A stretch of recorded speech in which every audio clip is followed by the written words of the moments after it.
Bismillahirrahmanirrahim. Assalamualaikum warahmatullahi wabarakatuh. Kami daripada kumpulan brainstorming akan membentangkan tajuk tugasan kumpulan iaitu isu komunikasi dalaman dalam sesebuah organisasi. Pengenalan berkenaan dengan tajuk tugasan ini. Isu yang dipilih dalam tugasan ini adalah isu kurangnya komunikasi antara pengurusan dan pekerja. Isu ini dapat dilihat dalam sesebuah organisasi pelancongan khususnya. Komunikasi yang berkesan adalah penting dalam merancang dan mengawal sumber organisasi untuk mencapai objektif syarikat. Ianya membantu dalam peningkatan produktiviti dan output yang membawa kepada kejayaan perniagaan atau organisasi. Steinberg 2007 berpendapat komunikasi organisasi adalah dinamik, kompleks, berterusan, berfungsi dan bermatlamat. Ianya mempunyai aspek sosial yang melibatkan membina dan mengekalkan hubungan.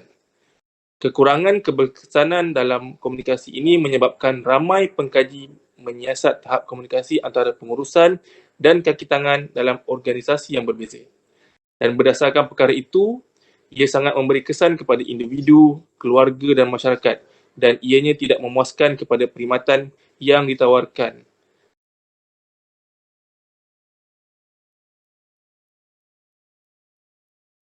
Okey, seterusnya.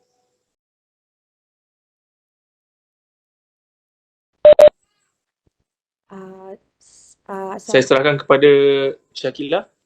Assalamualaikum dan salam sejahtera. Okey, saya Umi Syakila binti Muhammad Siddiq. Matric number tu 266403 akan membentangkan mengenai isu komunikasi yang berlaku dalam organisasi. Menurut Lewis pada tahun 2007, mendapati bahawa komunikasi dalam organisasi yang kurang atau tidak berkesan boleh membawa kepada masalah seperti produktiviti yang lebih rendah daripada pekerja, ketidakpuasan hati pekerja, pusing ganti pekerja, ketidakhadiran kekurangan pemahaman tentang strategi perniagaan dan kekurangan persamaan arah. Yang kedua adalah masalah komunikasi yang dilihat dalam organisasi ini adalah masalah komunikasi yang berlaku antara pengurus dan pekerja. Beberapa faktor yang menyumbang kepada kerosakan dalam komunikasi antara pengurus dan kaki tangan termasuk kekurangan umum saling bergantung.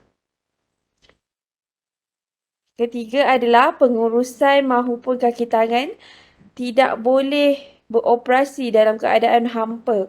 Perindustrian atau aktiviti lain mestilah berasaskan teknologi dan didorong oleh maklumat.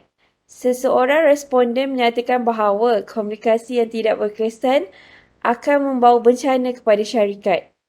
Ketiadaan mesyuarat juga boleh menyebabkan tiada pengalaman pengurusan. Sekiranya tiada pengalaman pengurusan, maka tiada kod komunikasi atau pelan serta format serta tidak berpeluang untuk mewujudkan mesyuarat tetap maupun persidangan, bengkel serta lain-lain. Sekian, terima kasih.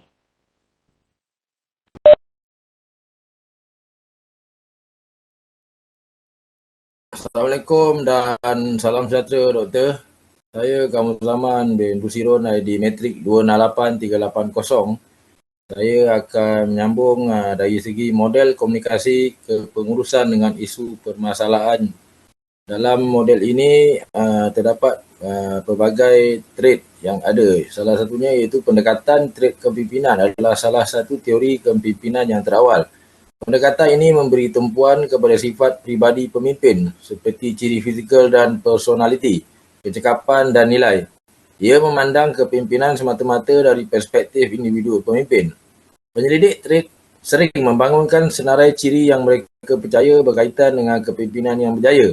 Dalam mencipta senarai sedemikian, setengah penyelidik mencampurkan atribut yang sangat berbeza. Sebagai contoh, senarai termasuk beberapa ciri kepimpinan yang merupakan aspek tingkah laku dan kemahiran, di samping ciri lain yang berkaitan dengan perangai dan keupayaan intelek. Berdasarkan andaian dalam teori trait, manusia dilahirkan dengan sifat-sifat yang diwarisi. Setengah sifat amat sesuai untuk kepimpinan. Orang yang menjadikan pemimpin yang baik mempunyai gabungan sifat yang betul atau mencukupi. Dari segi kaedah teori trade, kepimpinan nampaknya secara langsung atau tidak langsung menentang teori kepimpinan great man. Protagonis teori ini percaya kewujudan beberapa ciri watak yang menggalakkan kepimpinan yang berkesan dan berjaya. Trade, keyakinan diri dan zaman, pemimpin organisasi perlu mempunyai keyakinan diri, mempunyai kepastian yang realistik, pertimbangan, idea, kebolehan, kuasa membuat keputusan dan kemahiran dalam diri mereka sendiri. Trait integriti peribadi secara ringkasnya berdasarkan penilaian pada ketua organisasi adalah pematuhan kepada nilai peribadi serta tingkah laku dalam kehidupan seharian. Saya sambungkan kepada rakan saya, Muhammad Iqbal. Okay, Assalamualaikum Doktor. Saya Muhammad Iqbal bin Zakaria, nombor metrik 268411.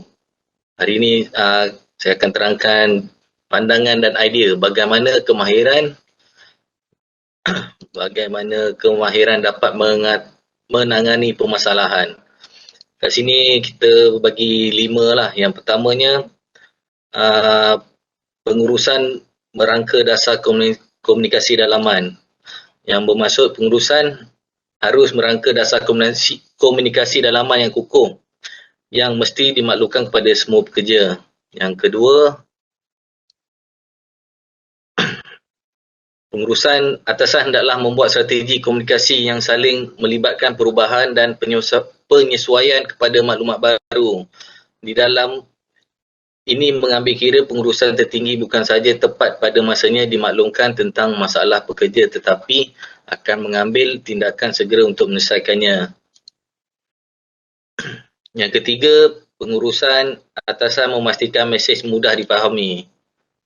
Yang ini pengurusan atasan juga hendaklah memastikan mesej yang disampaikan hendaklah mudah difahami oleh pekerja.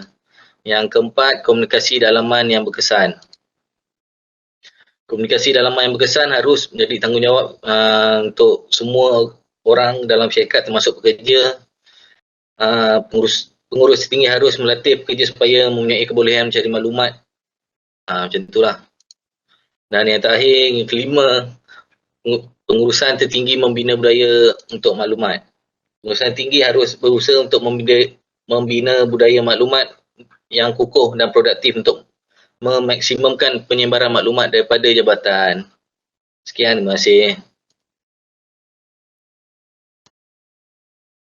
Assalamualaikum Doktor. Saya Farid Nurizam bin Jafri, nombor metrik 268825. Ini adalah cadangan proses dan strategi dalam mengatasi permasalahan berkaitan isu komunikasi dalaman. Untuk memastikan komunikasi yang berkesan di tempat kerja, perlu ada mesyuarat yang telah diakur antara pihak pengurusan dan kaki tangan. Selain itu, beberapa cara yang disyorkan untuk menyelesaikan atau menghapuskan masalah dan memastikan aliran komunikasi yang berkesan ialah 1. Bercakap. Biasanya merupakan salah satu cara terbaik untuk menyelesaikan masalah dengan rakan sekerja. 2. Jika seseorang pekerja itu ingin mengekalkan dan mewujudkan hubungan di tempat kerja, maka dia perlu mendengar kata rakan-rakan sekerjanya seperti 2 orang tidak boleh bercakap pada satu masa. Dan ketiga, apabila berhadapan dengan konflik di tempat kerja kerana salah faham, adalah tidak bijak untuk diperlakukannya dengan cara yang akan merosakkan hubungan dengan rakan sekerja. Yang keempat, apabila sikap berfikiran terbuka diterima pakai, lebih mudah untuk dilihat sesuatu dalam perspektif yang lebih luas dalam komunikasi berkesan. Dan kelima, cara yang terbaik untuk menghilangkan masalah komunikasi adalah dengan mengatakan sesuatu yang jelas dan spesifik. Sekian, terima kasih.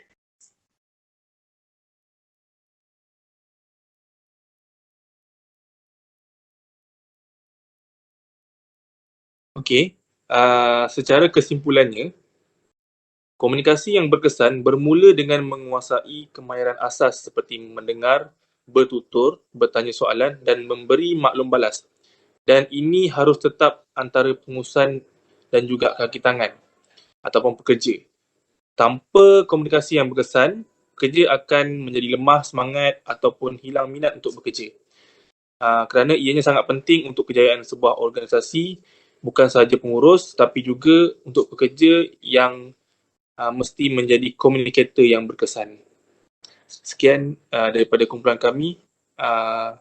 Saya ucapkan ribuan terima kasih kepada yang mendengar dan juga pensyarah.